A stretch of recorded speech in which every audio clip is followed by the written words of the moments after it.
श्रीरामानन्दार्य मध्यमाम् अस्मदाचार्य पर्यन्तां वन्दे गुरुपरम्पराम्। नारायणं नमस्कृत्य नरं चैव नरोत्तमं देवीं सरस्वतीं व्यासं ततो जयमुदीरयेत्। निगमकल्पतरोर्गलितं फलं सुखमुखात् अमृतद्रवसंयुतं पिबत भागवतं रसमालयं। मुहुरहो रसिका भुवि भावुकाः। कस्तूरी तिलकं ललाटपटले वक्षस्थले कौस्तुभं नासाग्रे वरमौक्तिकं करतले वेणुः करे कङ्कणम्। सर्वांगे हरिचंदनं सुललितं कंठे च मुक्तावली गोपस्त्रे परिवेष्टितौ विजयते गोपाल चूड़ामणिः। जय सुखदेव मुनीश्वर यदुपतिदास अनन्य जयति वादरायण चरण करण मोहि जगदन्य। भक्ति भक्त भगवंत गुरु चतुर्नाम बपु एक इनके पद वंदन किए नासै विघ्न अनेक। बोलो श्री वृंदावन बिहारी लाल की।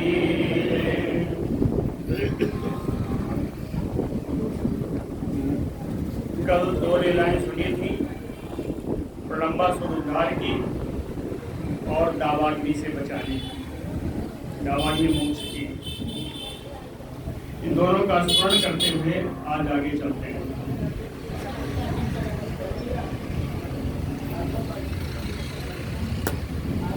श्री शुक उवाच तयोः तत् अद्भुतं कर्म दावाग्नेः मोक्षम् आत्मनः। गोपाः स्त्रीभ्यः समाचख्युः प्रलम्बवधम् एव च। तयोः तत् अद्भुत कर्म, तयोः राम कृष्णयोः, बलराम जी और श्री कृष्ण जी के अद्भुत कर्म, जो आश्चर्यचकित कर्म थे। कौन कौन? दावाग्नेह मोक्षम आत्मनः।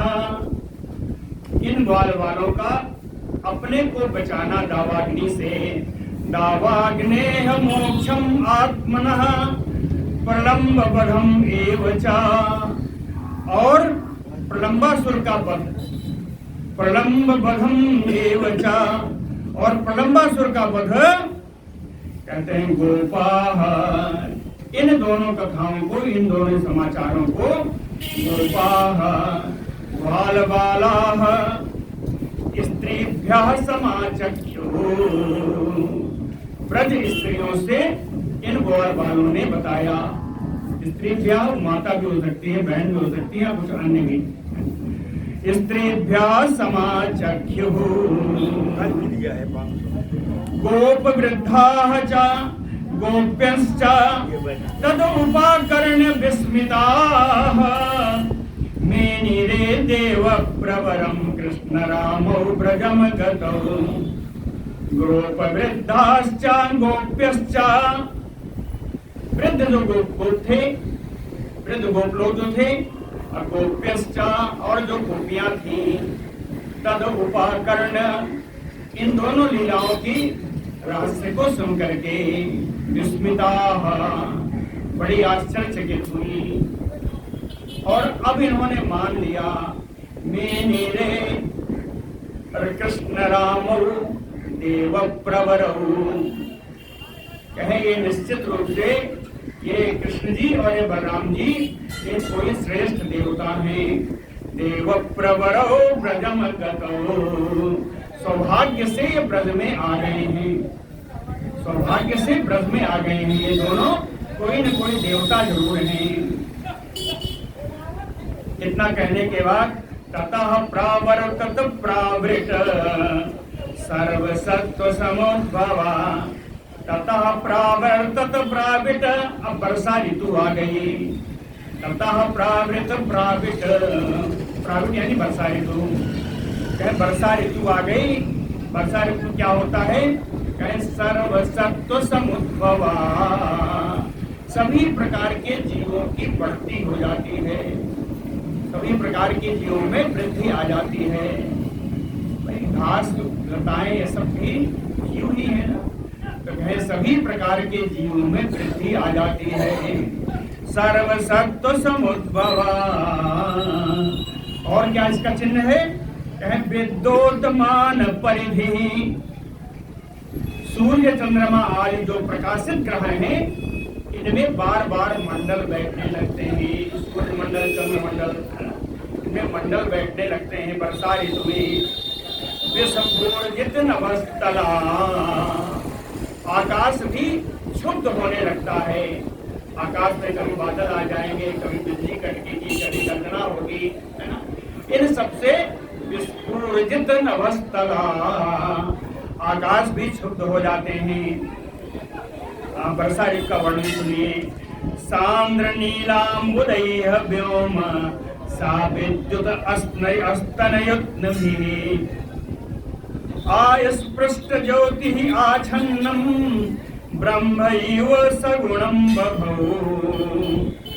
सांद्र नीला अंबुदैः व्योम, आकाश में नीले नीले सघन बादल आ जाते हैं। व्योम माने आकाश, सांद्र यानी सघन, नील अंबुदैः यानी जल भरे बादल आकाश में छा जाते हैं। सा विद्युत, उनमें बिजली कड़कती है। अस्तनयुत्नभिः, उनमें घोर गर्जना होती है बादलों में। सांद्र नीला अंबुदैः व्योम सा विद्युत अस्तनयुत्नभिः, अस्पृष्ट ज्योतिः आच्छन्नम, दिन का समय है तो सूर्य, रात का समय है तो चंद्रमा। ज्योति मंडल यही है ना। कहे ज्योति आच्छन्नम, इन ज्योति मंडलों को ढक लेते हैं ये बादल। इसकी उपमा दी, कहें ये कैसे ढक लेते हैं? ब्रह्मयो सगुणं बभौ, शुद्ध जीव ब्रह्म स्वरूप है, शुद्ध जीव ब्रह्म स्वरूप है। कहें ब्रह्म स्वरूप शुद्ध जीव इन बादल आदि विषयी गुणों के कारण, ये इन जो ब्रह्म जीव है इसकी तुलना किससे की? चंद्रमा और सूर्य से। तो चंद्रमा और सूर्य के समान शुद्ध ब्रह्म रूपी जीव है ना, इन बादल रूपी गुणा सांसारिक विषयों से आच्छन्न हो जाता है, ढक जाता है। सांसारिक विषय ही छपते हैं, ढकते हैं, तो ये बादल सांसारिक विषय हैं। तो ब्रह्म एव सगुणं बभौ, अष्टौ मासान् निपीतं यद भूम्याः च उदमयं वसु, स्वगोभिः मोक्तुम् आरेभे पर्जन्यः काल आगते। वसु, वसु माने राजा। कहें राजा जैसे अपनी प्रजा से कर वसूलता है, कर वसूलता है और समय आने पर उसी प्रजा की भलाई के लिए वो खर्च कर देता है। यही राजा का धर्म है। अब सुनिए, कहे सूर्य क्या करते हैं? अष्टौ मासान निपीतम यद भूम्याः च उदतम, जमीन में, पृथ्वी में जो भी जल है 8 महीने तक सूर्य अपनी किरणों से इन जलों का शोषण करते हैं। और पर्जन्यः काल आगते, वर्षा काल आ जाने पर स्वगोभिः मोक्तुम् आरेभे, स्वगोभिः स्वरश्मि भी अपने किरणों के द्वारा ही उन जलों को बरसा देते हैं। 8 महीने तक इन्होंने जल को सोखा और पर्जन्य काल जब आया यानी वर्षा काल जब आया तो राजा जैसे लोगों की भलाई के लिए दान कर देता है धन को, उसी प्रकार धन रूपी जल को सूर्य भगवान बरसात कर देते हैं, अपनी किरणों के द्वारा ही वर्षा कर देते हैं। तड़ितवंतो महामेघा चंड शोषण बेपिता, प्रीणनम जीवनम हि यस्य मुमुचुः करुणायु। जैसे कोई दयालु प्राणी जीवनम प्रीणनम अस्य मुमुचुः, अपनी प्रजा का या दुख से संतप्त व्यक्तियों को के ऊपर दया करके, दयालु व्यक्ति है तो दया करके कहे अपना धन तो छोड़िए, जीवनम मुमुचुः, धन से सहायता करता है और आवश्यकता पड़ने पर अपने प्राणों को भी न्यौछावर कर देता है, जीवनम मुमुचुः। उसी प्रकार श्वसन पिता वायु से प्रेरित होकर के चंड महामेघा, भारी बादल, विकराल बादल, तड़ितवंतो, जिनमें बिजली चमक रही है, कहे चंड जीवन रूपी जल को इस पृथ्वी पर बरसात कर देते हैं। जीवन रूपी जल है, वो अपने जीवन को न्यौछावर कर देते हैं, ये अपने अंदर संचित जल को न्यौछावर कर देते हैं, है ना, जल को न्यौछावर कर देते हैं।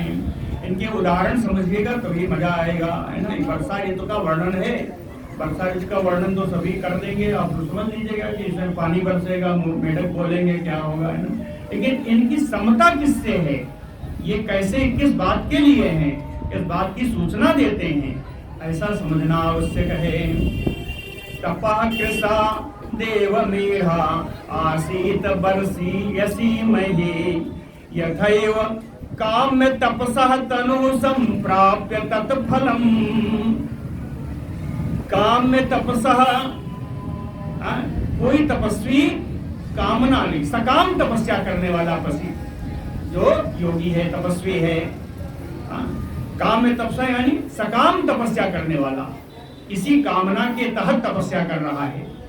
सकाम तपस्या करने वाला तपस्वी यथा एव कृषा, तपस्या से पूर्व बहुत दुबला पतला ही रहता है, लेकिन संप्राप्य तत्फलम तनुः, जब उसको उसके तपस्या का फल मिल जाता है तो वो हृष्ट पुष्ट और स्वस्थ हो जाता है। उसी प्रकार तपः कृषा मही,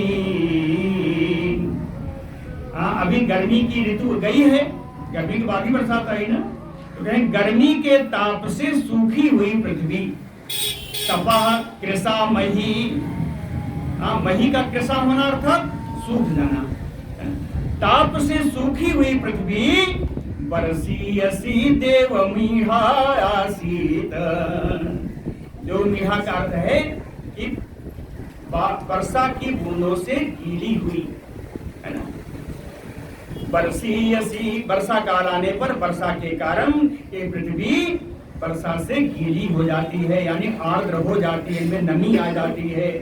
जो अभी तक सूखी हुई थी, वर्षा काल में पृथ्वी नम हो जाती है। उदाहरण पहले बताया है कि तपस्वी तपस्या करने से पहले दुबला रहता है, लेकिन तपस्या का फल मिल जाने पर वो हृष्ट पुष्ट हो जाता है। उसी प्रकार गर्मी से सूखी हुई पृथ्वी वर्षा के कारण यह आर्द्रमयी हो जाती है, गीली हो जाती है। निशामुखे सुखद्योतः, निशामुखे सुखद्योतः तामसा भान्ति नाग्रहाः, यथा पापेन पाखंडा नहि वेदाः कलम कलौ जुगे। निशामुखे सुखद्योता, सायंकालीन वर्षा ऋतु का सायंकालीन का समय है, वर्षा ऋतु की सायंकालीन की वेला है।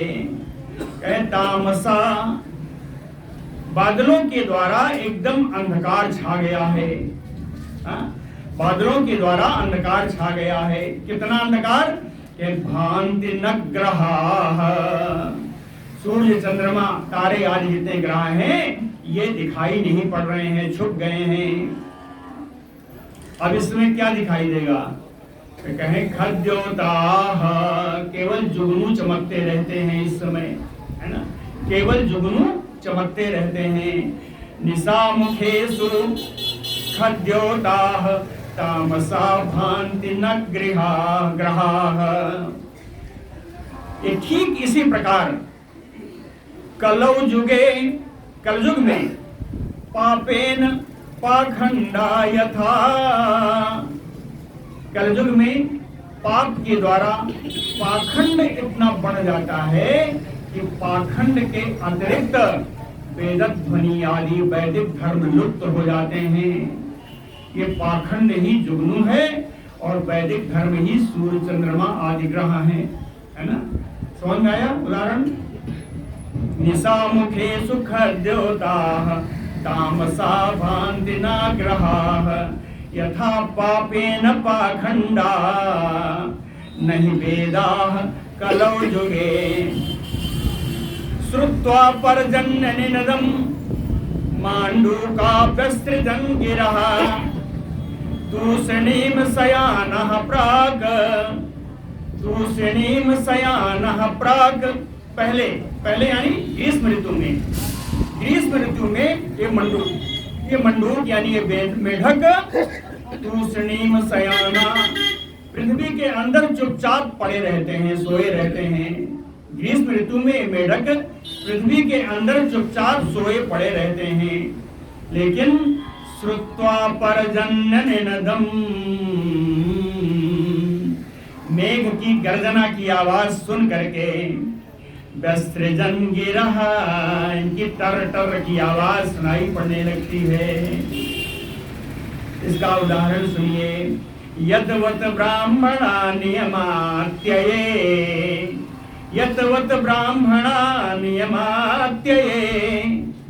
कहते हैं ब्राह्मण जिस समय अपने गुरुओं के द्वारा बताए हुए संध्योपासन आदि जप मंत्र आदि सब करता रहता है तब तक वो शांत रहता है। उसी प्रकार जैसे मेढक गर्मी में पृथ्वी के नीचे पड़ा हुआ है, लेकिन जब सारे कर्म उसके नित्य कर्म जब पूरे हो जाते हैं तो वो वेद मंत्रोच्चार करते हैं। तो जैसे ये टर टर करने लगता है वैसे ही ये गुरु की शिक्षा का बताए हुए वेद का मंत्रोच्चार करने लगते हैं ब्राह्मण लोग। वैसे ही ब्राह्मणों की और मेढकों की टर टर सुनाई पड़ने लगती है। आसन्न उत्पथ वाहिन्यः क्षुद्र नद्यो अनुशोष्यति छोटी छोटी बड़ी बड़ी नदियां गर्मी में सूखने लगती हैं।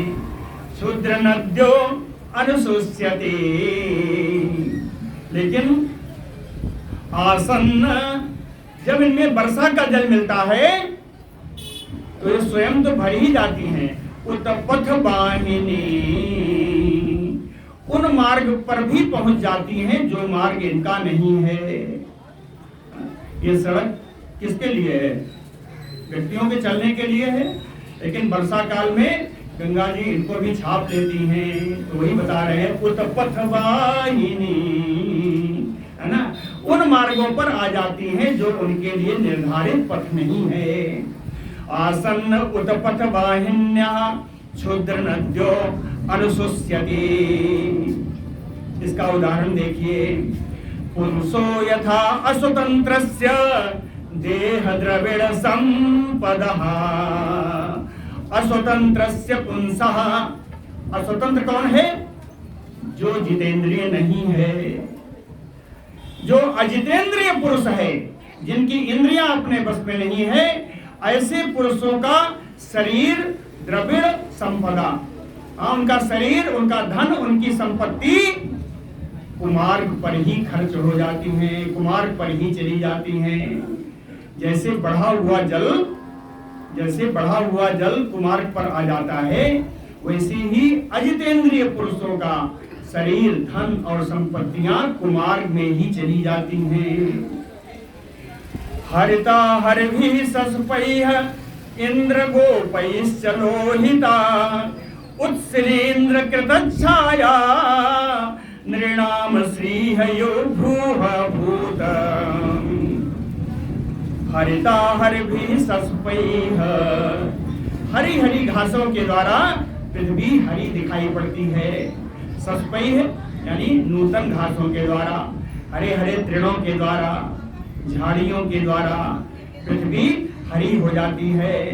और बीच बीच में कहीं इंद्र गोपैश्च लोहिता। इंद्र गोप किसे कहते हैं?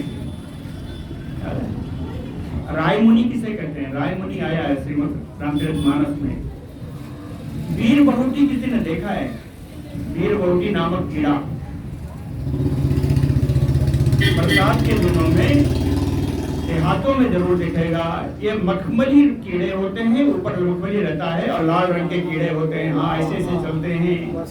हाँ, यहाँ बरसात में पहले बहुत होते थे। हाँ, वीर बहुटी इंद्र गोपैस यानी वीर बहुटी। वीर बहुटियों के अधिकता के कारण पृथ्वी लोहिता, पृथ्वी कहीं कहीं लाल हो जाती है ना। घासों के कारण हरी हो जाती है, वीर बहुटी के कारण लाल हो जाती है। और उत्सलींद्र कृतच्छाया, कहें बरसाती छाते आ जाते हैं। बरसाती छाता क्या है? कुकुरमुत्ता, है ना। कहें इतने कुकुरमुत्ता फैल जाते हैं बरसात के दिनों में कि पृथ्वी सफेद दिखने लगती है। तो कहीं हरी दिखी, कहीं लाल दिखी, कहीं सफेद दिखी। कहीं ये ऐसा लग रहा है ये पृथ्वी कि निर्णाम श्री हयु, एक ऐसे किसी राजा की सेना हो। हाँ, रंग बिरंगी सेना, कहीं रंग बिरंगी सेना जैसे हो, ऐसी पृथ्वी लग रही है। निर्णाम श्री हयो भूः अभूत, पृथ्वी सेना के समान हो जाती है वर्षा काल में। क्षेत्राणि सस्य संपदभिः कर्षकाणां मुदं ददुः, धनिनाम उपतापं च दैवाधीनम अजानताम्। क्षेत्राणि सस्य संपदभिः, पूरे खेत, सारे खेत जो है इस समय हरे भरे हो जाते हैं और उनमें खूब अनाज पैदा होता है। संपत्ति यानी उसमें अनाज पैदा होता है। अब बढ़िया बढ़िया जो जो बोते हैं सब अनाज पैदा होता है। तो क्षेत्राणि सस्य संपद भी, इसको देख करके क्या होगा?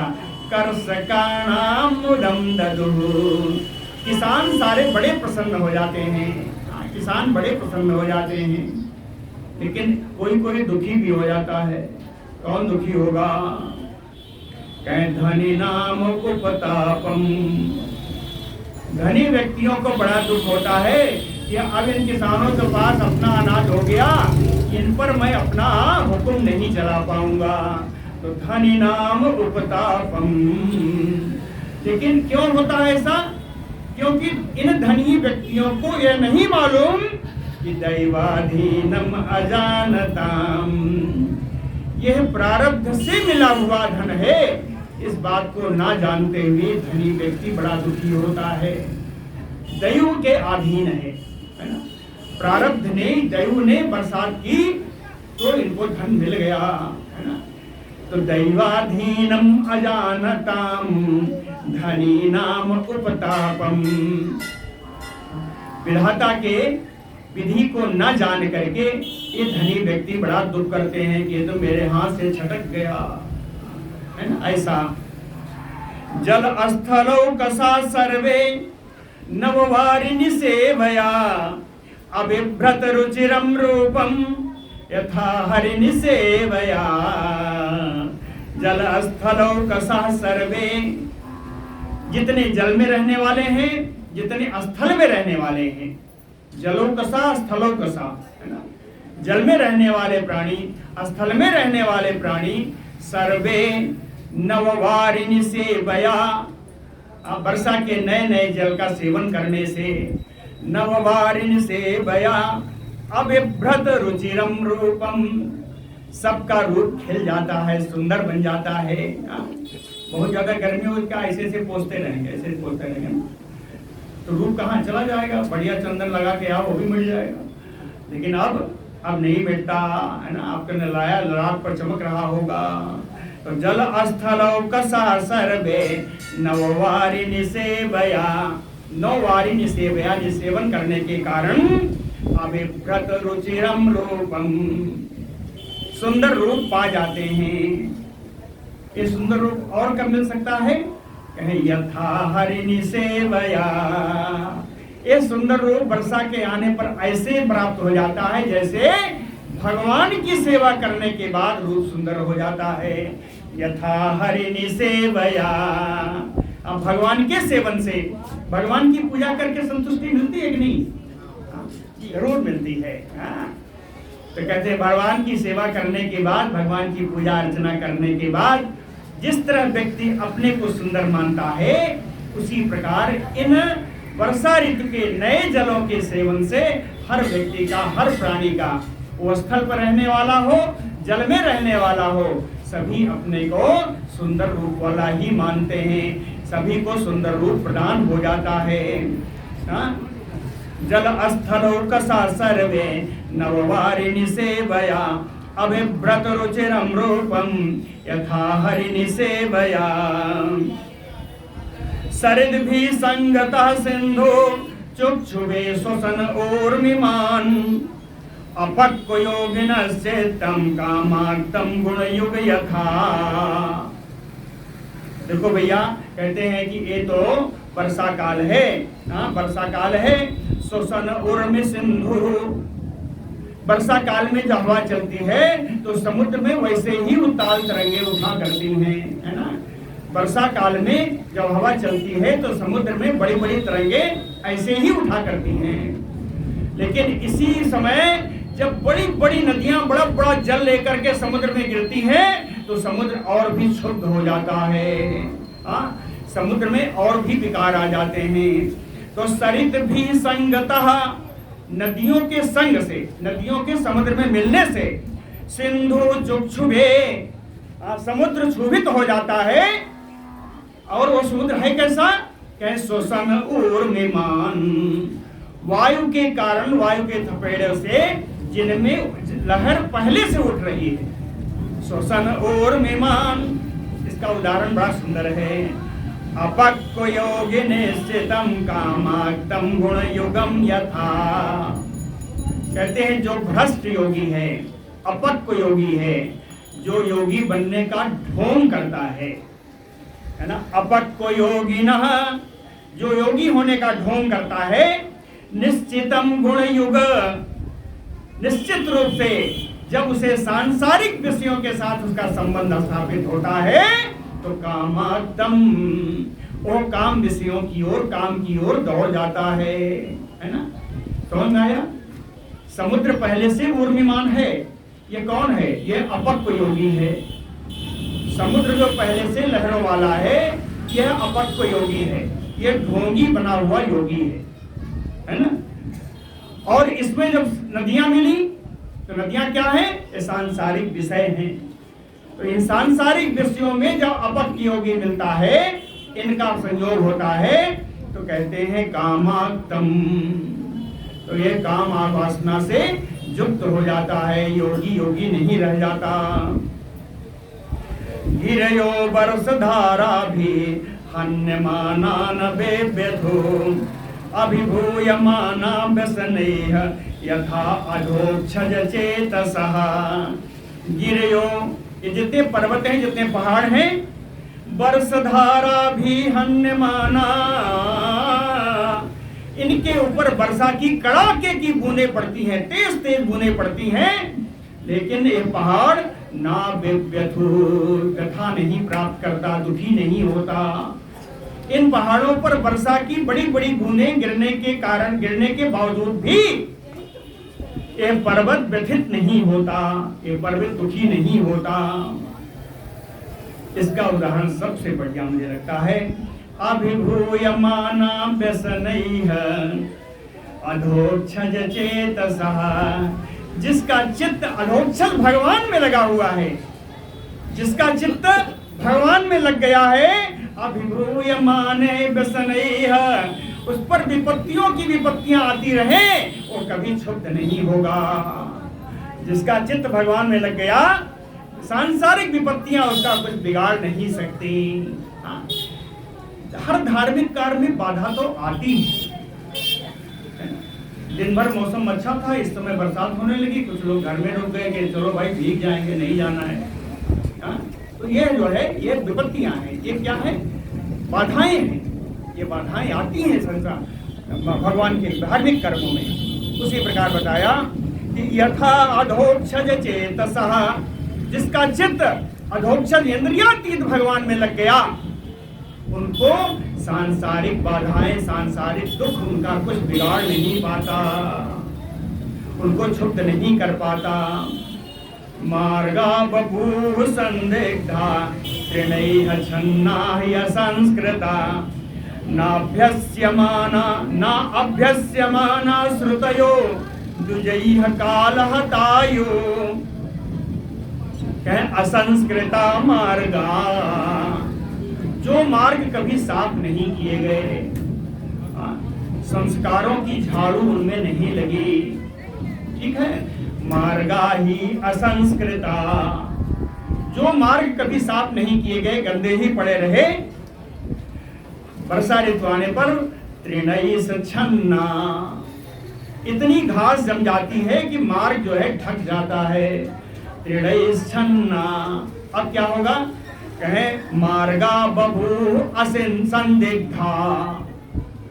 जाते जाते कहेंगे रास्ता इधर से है कि उधर से है, समझ में नहीं आता, रास्ता ही संदेहास्पद हो जाता है। मार्गा बभूव संदिग्धा,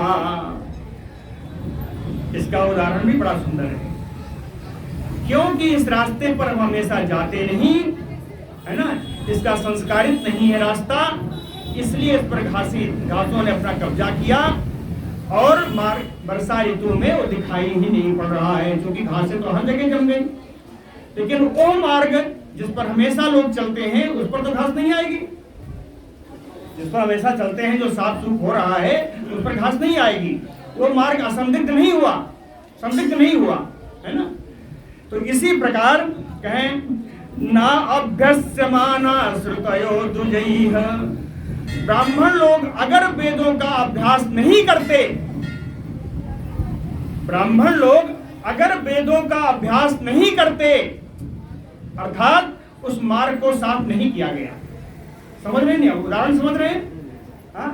ब्राह्मण लोग जैसे वेदों का अभ्यास अगर नहीं करते तो कालहतायु, समय पड़ने पर वो वेद की ऋचाओं को भूल जाते हैं। उसी प्रकार यह मार्ग जिसका प्रयोग में नहीं लाया गया, वो मार्ग छन्न हो जाने के कारण, घासों से ढक जाने के कारण वो दिखाई नहीं पड़ता। ये उसी प्रकार है जैसे ब्राह्मणों ने वेदों का अभ्यास नहीं किया। अनभ्यासे विषम शास्त्रम, अभ्यास नहीं किया जाएगा तो शास्त्र ही विषम हो जाएगा। शास्त्र की आप जो है व्याख्या या शास्त्र को पढ़ भी नहीं पाएंगे, इसलिए अभ्यास अवश्य है शास्त्रों में। तो न अभ्यस्यमाना श्रुतयो द्विजैः कालहतायो लोकबन्धुषु मेघेषु विद्युत चल सौहृदा अस्थैर्यं न चक्रुः कामिन्यः पुरुषेषु गुणेषु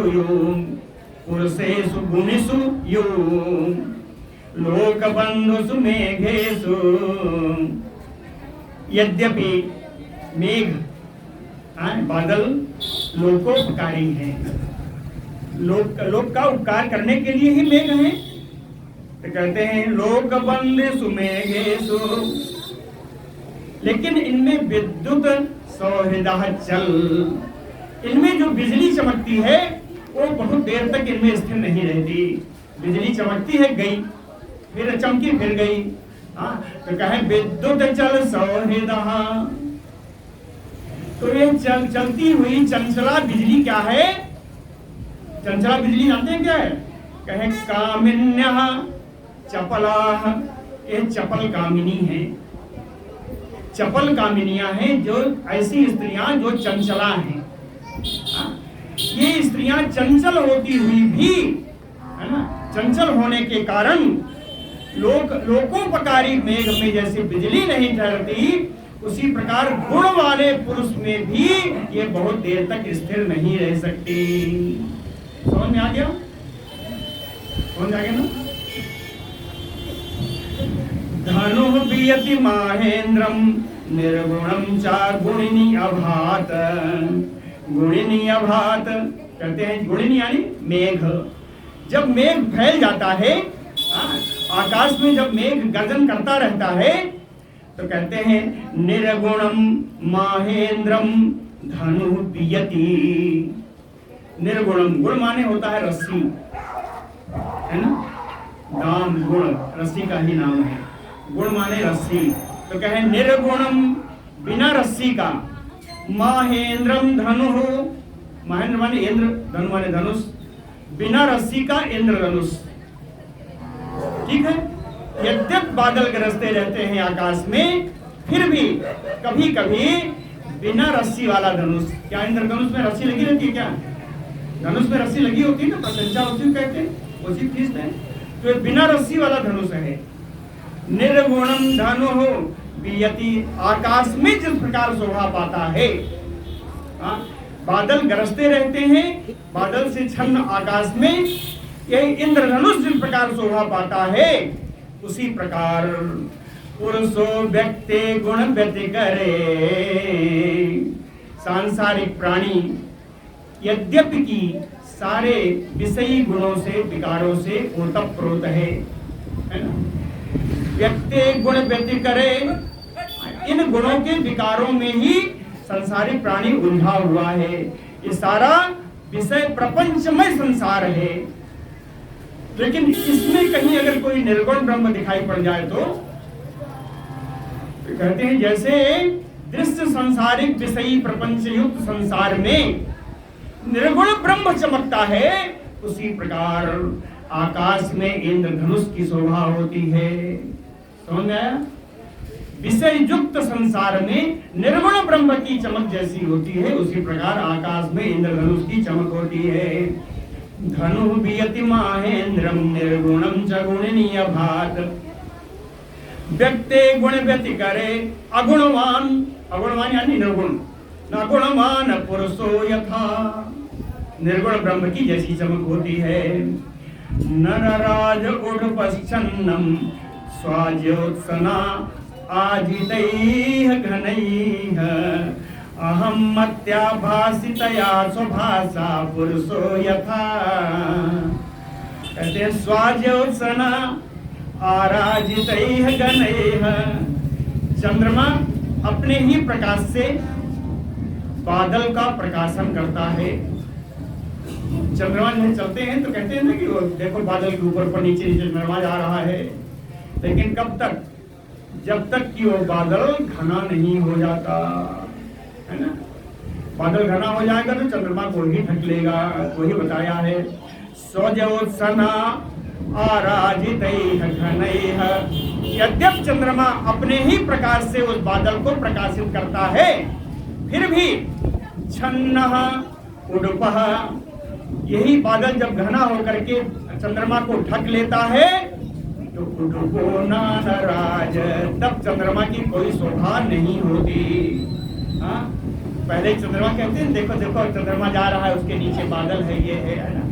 लेकिन जब बादल ने पूरा ढक लिया तो चंद्रमा की कोई शोभा नहीं होती। उसी प्रकार पुरुषो स्वभाषा, सांसारिक पुरुष अपने ही प्रकाश से, अपने ही गुणों से भासितया अहंमत्या, अपने ही प्रकाश से अहंकार आदि को भाषित करता है। लेकिन यही अहंकार जब जबरदस्त हो जाता है तो यह पुरुषों को ही ढक लेता है। फिर अहंकार ही अहंकार रह जाता है। पुरुष के अपने गुण समाप्त हो जाते हैं, अहंकार उन पर हावी हो जाता है। यथा पुरुषो स्वभाषा भासितया अहंमत्या मेघागम उत्सवा हृष्टा प्रत्यनंदन शिखंडिना गृहेषु तप्ता निर्विन्ना यथा अच्युत जनागमे। कहे मेघ आगम, बादलों की आगम सुन करके, बादल आ रहे हैं ऐसा सुन करके, ऐसा देख करके, शिखंडिना मयूर, मोर जो है, बादलों के आने को सुन करके, देख करके मयूर लोग प्रत्यनंदन, अत्यंत आनंदित हो जाते हैं और नृत्य करने लगते हैं। हृष्टा, प्रसन्नता से नृत्य करने लगते हैं। कहते हैं उसी प्रकार गृहेषु तप्ता, सांसारिक प्राणी अपने घर के दुनिया भर के कामों में उलझा रहता है। गृहेषु तप्ता, तप्त रहता है, दुखी रहता है। एक काम करो दूसरा फिर आ जाता है। कभी कहते हैं झंझट से फुर्सत ही नहीं है। तो गृहेषु तप्ता, फिर भी इसी बीच में अगर कोई साधु आपके दरवाजे पर आ जाए तो सब छोड़ करके उसकी सेवा करने लगते हैं।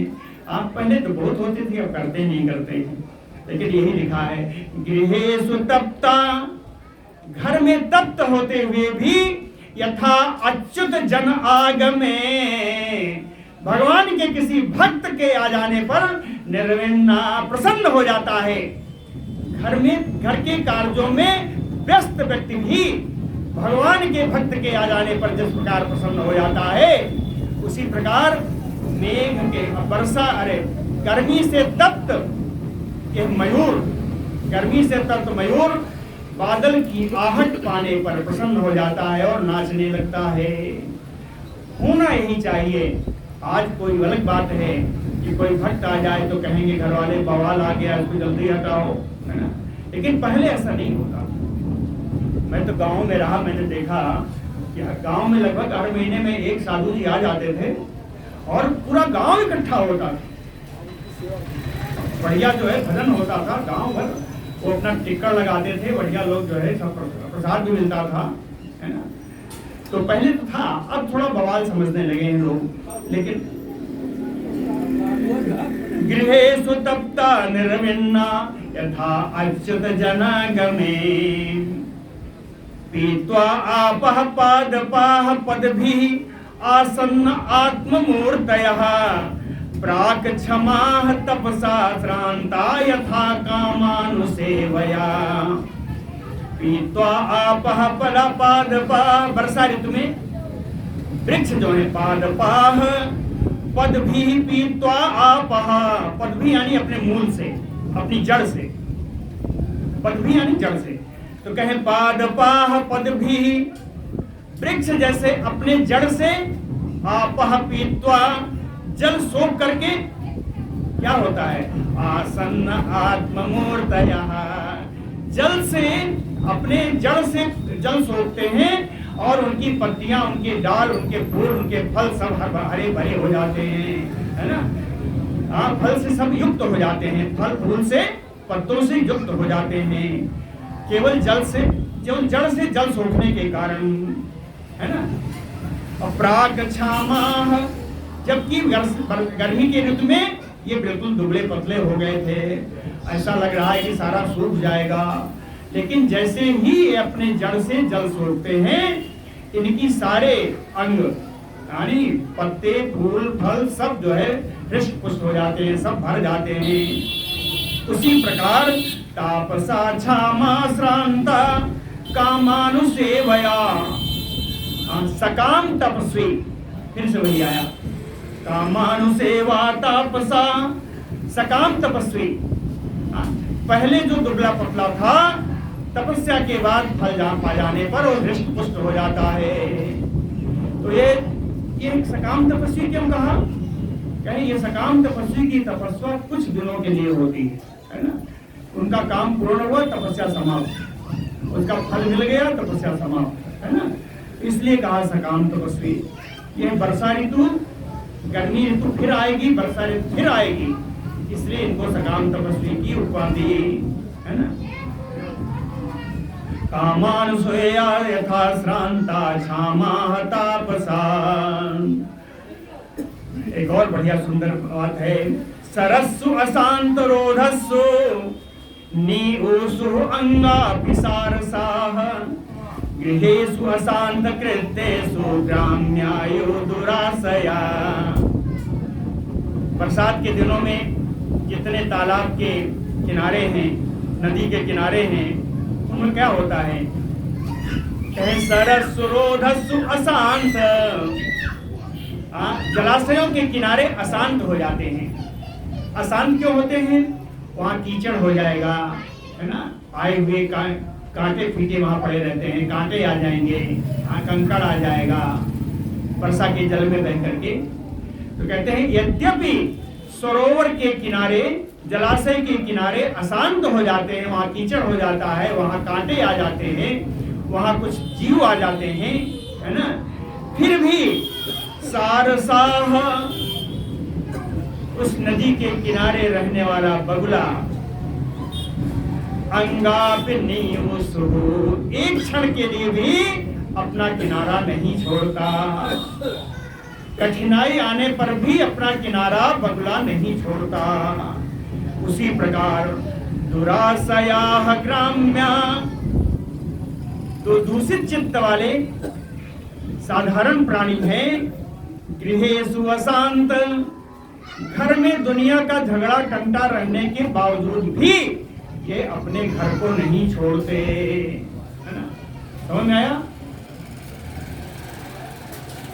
गृहेषु अशांत कृतेषु ग्राम्यायु दुरासया, जलौघैः निर्विद्यन्त सेतवो वर्षति ईश्वरे, पाखंडिनाम् असतवादैः वेद मार्गः कलौ यथा।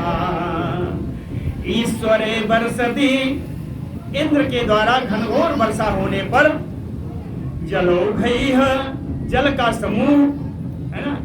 इंद्र के द्वारा घनघोर वर्षा होने पर जो जल का प्रवाह बहता है, अखंड प्रवाह जो बहता है, वो सेतवो निर्वेद्यन्त, कई कई बांधों को, खेत की मेड़ों को उड़ा ले जाता है ना, तोड़ डालता है।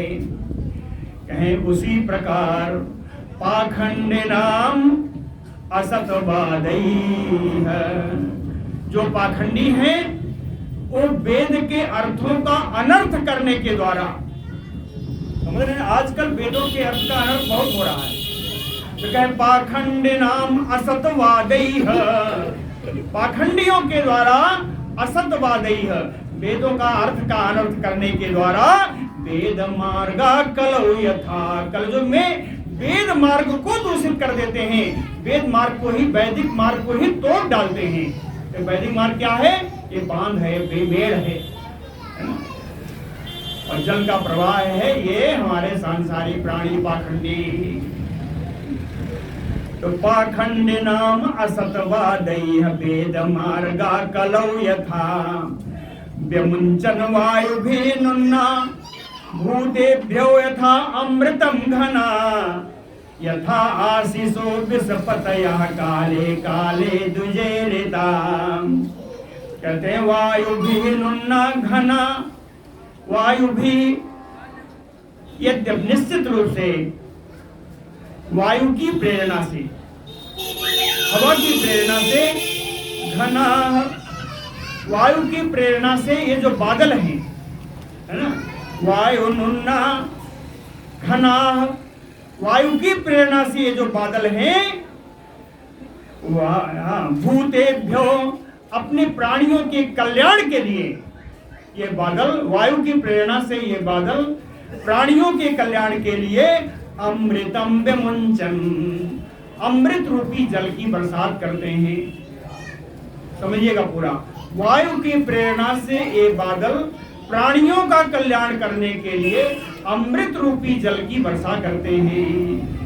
उदाहरण देखिए, कहे दुजेरिता, ब्राह्मणों के द्वारा पढ़ाई गई, वहां वायु की प्रेरणा से, यहाँ ब्राह्मणों की प्रेरणा से, ब्राह्मणों की प्रेरणा से विषपतयः, ये राजा और धनी लोग, राजा और व्यापारी लोग, विषपतयः यानी राजा और व्यापारी, धनी नाम, जो धनी लोग हैं, कहे काले काले यथा आशीषो, समय समय पर जरूरतमंदों की, गरीबों की, असहायों की सहायता करते हैं।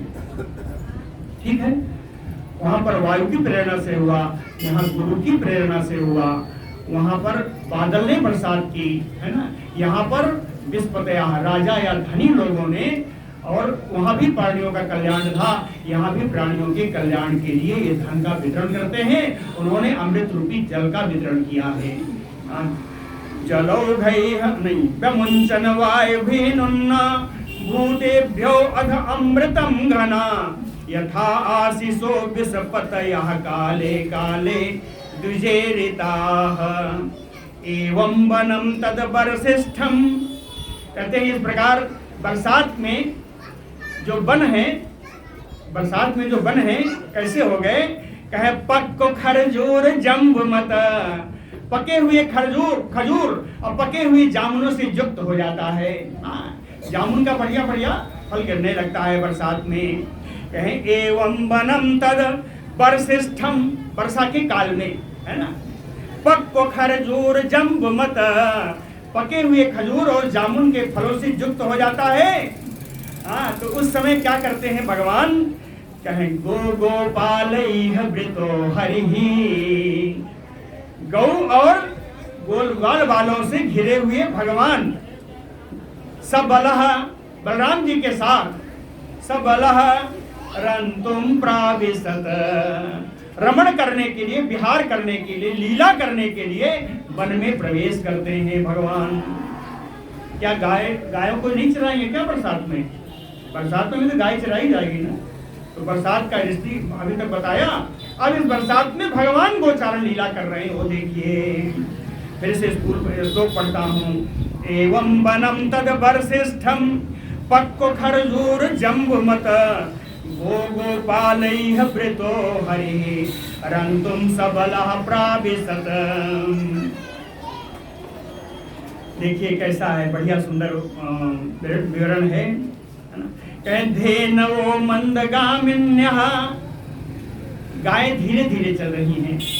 धेनोः मंदगामिन्यः, क्यों? ऊधो भारेण भूयसा, उनके थनों का भार ज्यादा है, यानी सब ब्याई हुई हैं, सब दूध देने वाली हैं, दूध से भरा हुआ थन है, इसलिए उनका भार ज्यादा है, इसलिए उनकी गति मंद है। धेनवो मंदगामिन्यः ऊधो भारेण भूयसा, फिर भी भगवता आहूता, भगवान कृष्ण जब उनका नाम लेके पुकारते हैं उन गौओं को, तो प्रीत्या, बड़े प्रेम से, द्रुतम ययुः, तेजी से भागती हुई आती हैं। दूध तो भरा है, तो कहते हैं श्रुतस्तनीह, रास्ते में उनके स्तन से दुग्ध झड़ता जा रहा है, लेकिन भगवान के प्रेम के कारण दूर जोर से दौड़ रही है। भगवान ने पुकारा, दौड़ती चली गई। ययुः भगवता आहूता द्रुतम प्रीत्या श्रुतस्तनीह, वनौकसः प्रमुदिता, इसमें वन में रहने वाले भील और भीलनियां, है ना, कहते हैं सब बड़े प्रसन्न हैं, बड़ी प्रसन्न होती हैं। वनवासी लोग बरसात में बड़े प्रसन्न होते हैं, कारण उसका जानते ही नहीं जानते।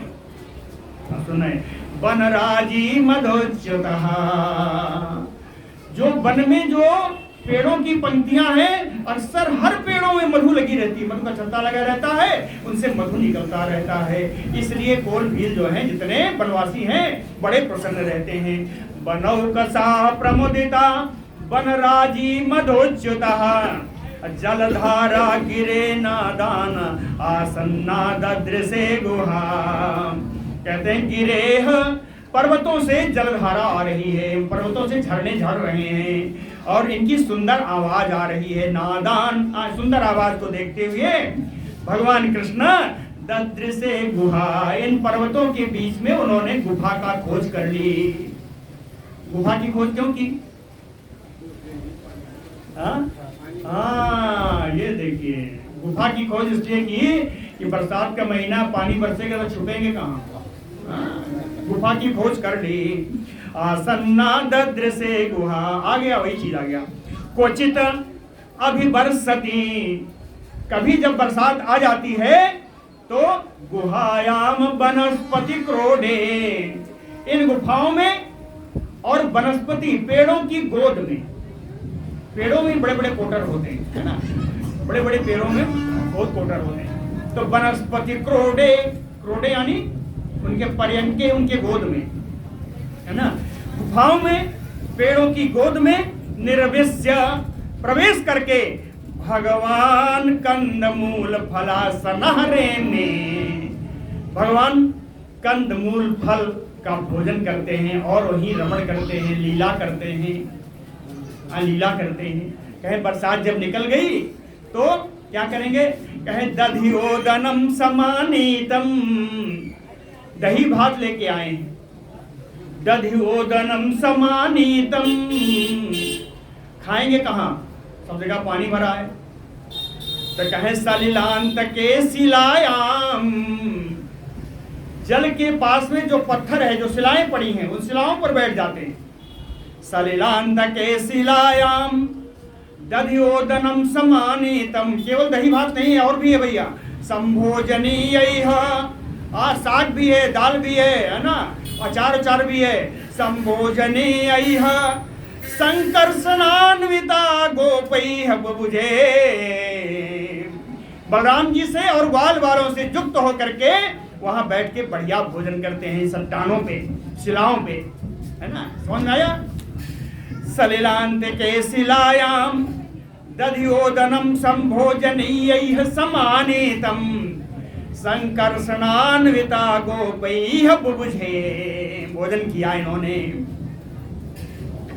सात बलो परिसंविश्य चर्वतो मीलिते क्षणान् तप्तान् वृषान् वत्सतरान् ग्वाश्च शोधो भरश्रमाः। वृषान् यानी बैल, वत्सतरान् बछड़े बछियां, शोधो भो समर भ्रमा गाश्च अपने थनों के भार से थकी हुई गौएं। लिखा है जी, स्व उधो भर श्रमा, है ना, अपने थन के भार से थकी हुई गौएं, है ना। तृप्तान, थोड़ी ही देर में, चूंकि बहुत घास है, घास चल के तृप्त हो जाती हैं, संतुष्ट हो जाती हैं। जब ये सब बैल सारे पशु संतुष्ट हो जाते हैं, क्या करते हैं? कहे साध बल ऊपरी संविश्य, घासों के ऊपर ही बैठ जाती है ना, घासों के ऊपर ही ये सारे बैठ जाते हैं। अचर्वतो मीलिते क्षणान्, अपनी आंखें सभी पशु बंद कर लेते हैं और जुगाली करने लगते हैं, है ना। जुगाली करना जानते हैं ना? गांव में जो होंगे उन्होंने देखा होगा, नहीं तो देख नहीं पाएंगे, है ना। ये सब बढ़िया चीज गांव में देखती है। पागुरी करना, पागुर करना, ऐसे लोग कहते हैं, जो भी कहते हैं, मतलब जो मुंह चलाती रहती है ना। ये सब गाय मुंह चलाते रहते हैं, गाय पशु सभी। साध्वलो परिसंविश्य चर्वतो मीलिते क्षणान्। कहते हैं प्राविट श्रियम, बरसात की, वर्षा ऋतु की अपनी एक अलग शोभा है। प्राविट श्रियम चताम वीक्ष, इस वर्षा ऋतु को शोभा को देख करके सर्वभूत मुदावहम, सारे प्राणी आनंदित हो जाते हैं। कहते हैं आत्मशक्ति उपबृंहिताम, यद्यपि ये बरसात हो, जाड़ा हो, शरद हो, क्या है, ये सब भगवान की ही लीला है। आत्मशक्ति उपबृंहिताम, यद्यपि ये भगवान की अपनी ही की हुई लीला विहार है, फिर भी भगवान पूजयान चक्रे, भगवान भी इस वर्षा ऋतु की प्रशंसा कर रहे हैं। भगवान पूजयान चक्रे एवं निवसितो तस्मिन् राम के सयोह ब्रजे। इस प्रकार राम जी और बलराम जी ब्रजमंडल में इस बरसात ऋतु में रहते रहते वर्षा ऋतु लगभग समाप्त हो गई। शरत सम अभवत, शरद ऋतु आने वाली है। शरद ऋतु का चिन्ह देखिए, कहें पी अभ्रा, पी माने आकाश, अभ्र माने बादल, है ना, या पी माने बिना, बिना बादल का आकाश हो गया, आकाश से बादल छट गए। और स्वच्छ अम्बु, जल शुद्ध हो गया, स्वच्छ हो गया। अपरुषा नीला, जो बड़ी झंझावात बह रही थी वर्षा काल में, वो सब मंद वायु बह गई। अपरुषा नीला, कठोर वायु नहीं बह रही है, यानी मंद वायु बह रही है। शारदा नीरज उत्पत्त्या नीराणि प्रकृतिम ययुः, शारदा नीरजा उत्पत्त्या, शरदकालीन समय में अनेक प्रकार के जो कमल है वो खिल जाते हैं, कमलों की बढ़ती हो जाती है शरद काल में, है ना, ठीक है ना। अनेक प्रकार के कमल शरद काल में खिलने लगते हैं। शरदा नीरज उत्पत्त्या, और इन कमलों से खिलने के कारण नीराणि प्रकृतिम ययुः, ये जो उसका जल है, सरोवर का जल है, वो प्राकृत स्वच्छता को प्राप्त कर लेता है, यानी प्राकृत यानी स्वाभाविक शुद्धता को प्राप्त हो जाता है, जल शुद्ध हो जाता है। भ्रष्टानाम योचेतांस पुनः योग निसेवया, इसका उदाहरण आया है। क्या भ्रष्टानाम योचेतांस, जिनका जो परम योगी हैं, जिनका योग भ्रष्ट हो गया है किसी कारण से, कहते हैं ऐसे जैसे जल जैसे शुद्ध हो गया, वैसे ही अपनी योग सेवा से इन्होंने फिर योग सिद्धि प्राप्त कर ली। समझ में आया ना? जैसे गर्मी में उनका अगर बरसात पे उनका अगर योग भ्रष्ट हो गया वर्षा के कारण, तो उन्होंने शरद ऋतु में आकर के अपना योग पुनः स्थापित कर लिया। भ्रष्टा नाम युचेतान से पुनः योग निसेवया व्योमनो अब्दम, आकाश शुद्ध हो गया है ना। भूत सावल्यम, अनेक प्रकार के जीव जो बरसात में पड़ जाते हैं वो समाप्त हो गए। भूत सावल्यम भुवः पंकम, जमीन पर जितना कीचड़ था वो, अपामलम, जल का जितना गंदापन था वो सब शरद काल आने पर अपने आप समाप्त हो जाता है। व्योमनो, समझ गए ना, आकाश निर्मल हो जाता है। बिना मतलब के जो प्राणी, जो वार्षिक वर्षा में जो अनेक प्रकार के प्राणी उत्पन्न हो जाते हैं वो समाप्त हो जाते हैं। पृथ्वी का कीचड़ समाप्त हो जाता है और जल शुद्ध हो जाता है। गंदैला जल जो है, मटमैला जल शुद्ध हो जाता है। कहें ये इसका उदाहरण बड़ा सुंदर उदाहरण है। कहें सरत जहार आश्रमीणाम कृष्णे भक्ति यथा शुभम। कहते हैं आश्रमीणाम, जितने भी आश्रमी हैं, ब्रह्मचारी, सन्यासी, योगी, गृहस्थ, वानप्रस्थ, जितने भी आश्रम वाले हैं, इन सब आश्रम वासियों को, आश्रम वालों को यथा कृष्णे भक्ति ही, जैसे भगवान की भक्ति पा जाने पर ये सब शुभ हो जाते हैं, मंगलमय हो जाते हैं। उसी प्रकार शरद ऋतु आ जाने पर ये सारे पृथ्वी के जल के, है ना, सारे विकार समाप्त हो जाते हैं। शरद ऋतु क्या है? भगवान कृष्ण की भक्ति है। सर्वस्वम जलदाहित्वा विरेजुः शुभ्रवर्चसा, ये बादल क्या है? कहते हैं जलदा सर्वस्वम हित्वा, इन बादलों के पास जितना पानी था उन्होंने सब बरसात कर दी। हाँ, जलदा सर्वस्वम हित्वा। अब क्या हुआ? शरदकालीन बादल कैसे होते हैं? आकाश में सफेद सफेद हो जाते हैं। शुभ्रवर्चसा विरेजुः, बादलों ने शुभ्र उज्जवल रूप धारण करके आकाश में शोभायमान हो जाते हैं। इसका उदाहरण और सुंदर है। यथा शांतो मुनयो, जैसे मुनि लोग, परम सिद्ध लोग, मुक्त केलवेखा, सारे दोषों से मुक्त होकर के, त्यक्त ऐसणा, सांसारिक इच्छाओं का परित्याग करके, त्यक्त ऐसणा शांता यथा, उसे शांत हो जाते हैं, शुद्ध हो जाते हैं। उसी प्रकार ये बादल शुद्ध हो गए, है ना। जैसे मुनि लोग सारे दोषों से रहित होकर के, सांसारिक इच्छाओं का परित्याग करके शुद्ध हो जाते हैं, उज्जवल हो जाते हैं, उसी प्रकार ये बादल भी कलमक रहित होकर के एकदम उज्जवल होकर के आकाश में विराजते हैं शरद काल में। टाइम हो गया है, क्या बता रहे? 15 मिनट ज्यादा हो गए। गिरयो मुमुचुः तोयम क्वचित नाम मुमुचुः शिवम, यथा ज्ञानामृतम काले ज्ञानिने ददते नवा।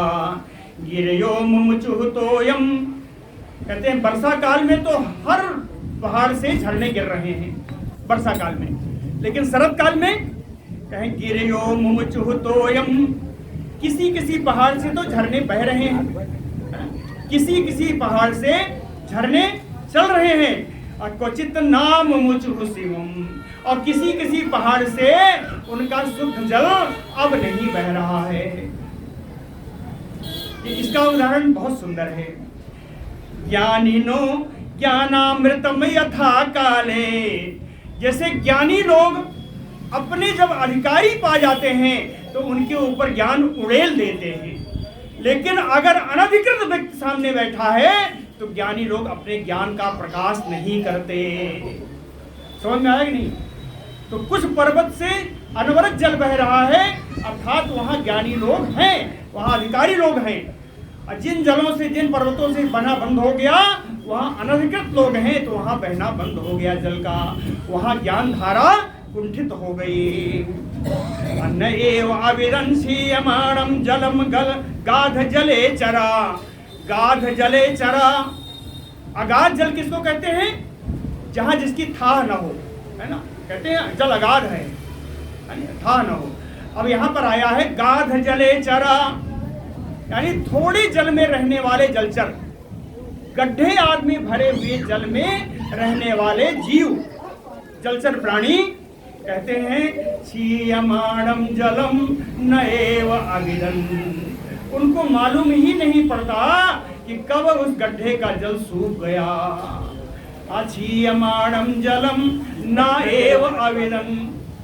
जैसा जलचर प्राणियों को, आज छोटे घर में उथले जलों में रहने वाले जलचर प्राणियों को उस गड्ढे का जल या उस जलाशय का पानी कब सूख गया उन्हें पता नहीं चलता, उसी प्रकार अन्यु अहम क्षय्यम नरा मूढ़ा कुटुम्बिनः। जो मूढ़ व्यक्ति है वो अपने कुटुंब का पालन करते करते उसे पता ही नहीं चलता कि उसकी आयु कब क्षीण हो गई, है ना। समझ में आया? जैसे उस जलचर को नहीं पता कि उस गड्ढे का जल कब समाप्त हो गया, उसी प्रकार इस व्यक्ति को जो मूढ़ बना हुआ है, जो गृहस्थी में ही लगा है, उसकी आयु कब क्षीण हो गई उसे पता ही नहीं चलता।